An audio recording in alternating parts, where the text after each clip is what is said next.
I'm Ann Simmons in the newsroom of the Los Angeles Times. In her new memoir, Hard Choices, Hillary Rodham Clinton describes the crises, choices and challenges she faced during her 4 years as Secretary of State. The former Senator and First Lady talks about being asked to serve in the administration of President Obama, the rising threats from North Korea and Iran, and the revolutions that have sprung up across the Middle East. Los Angeles Times columnist Robin Abcarian joins me to discuss those issues and others from Clinton's book. Hello, Robin. Hey, Ann. So, Robin, one of the big issues has been Benghazi and the attack on the US compound in Benghazi, and whether or not Mrs. Clinton played a role, was responsible. Yes, exactly. So this is something that, of course, has been a huge political football at home. And interestingly enough, she released her Benghazi chapter about 10 days before the book came out. It was a very tightly guarded rollout. And we should add that the book is 600 pages long. Yes, the book is 600 pages long. So she released the Benghazi chapter to Politico, I think to kind of diffuse the curiosity about it. And in the book, or in this chapter, she is exhaustive about what happened that night when the American compound in Benghazi was attacked, when Ambassador Chris Stevens and 3 others were killed or died.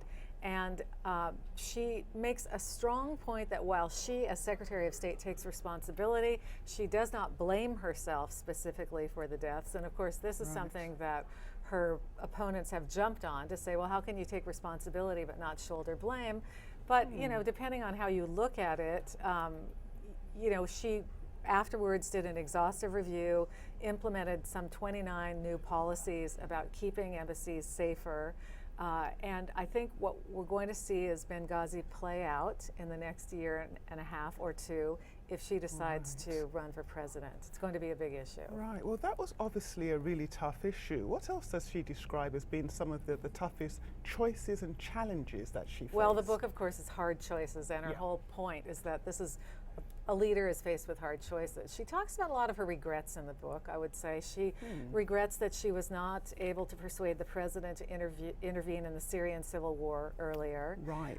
She talked about how she thinks that the administration somewhat mishandled the 2009 Green Revolution in Iran by not giving more support to dissidents, who of course were crushed by the Iranian government.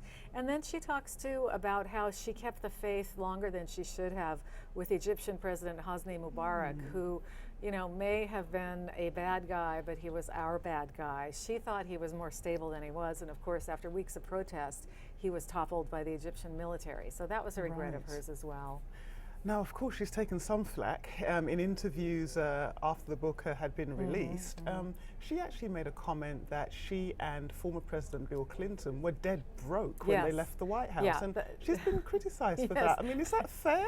Yeah, I think it's totally fair to criticize her for something like that. Now, it's become sort of a preview of what we can expect should she become a presidential candidate. You know, the gaffe of the day, the gotcha thing. But what that also did was show that she hasn't refined her message. It is just completely tone deaf for a multimillionaire presidential candidate or former First Lady, former Secretary of State who's married to a former president to claim in any way, shape, or form that she was having trouble coming up with money for mortgages, for her child's college education. These are people who, I mean, at the moment that she left the White House, she had an $8 million contract for a memoir.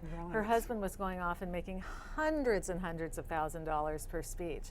I mean, you cannot complain about money if you're in that kind of situation, or you will be hammered over the head with it, as she has been joyfully by Republicans. Very interesting. Now, the timing of the book, is this because she planned to run for the presidency? Was it intentionally timed to come out now? Well, yeah, of course it was intentionally timed to come out now, while the question still hangs over everybody's head, you know, is she going to run or not? So she's at a moment of maximum interest in her future, and having a book about her time as Secretary of State both allows her to exploit the great interest and this unanswered question, and also present herself as a top-flight diplomat, America's diplomat-in-chief, with great leadership and skills, and show how she would deal with foreign policy if she were elected president. You cannot read this book and argue that she is not prepared for the job of president, whatever else you think of her. Oh, very interesting. We will, of course, be following very closely. Oh, yes, we all will. So thank you so much for your insight, Robin. For more on this story and others, please visit latimes.com and follow us on Twitter @LATimes.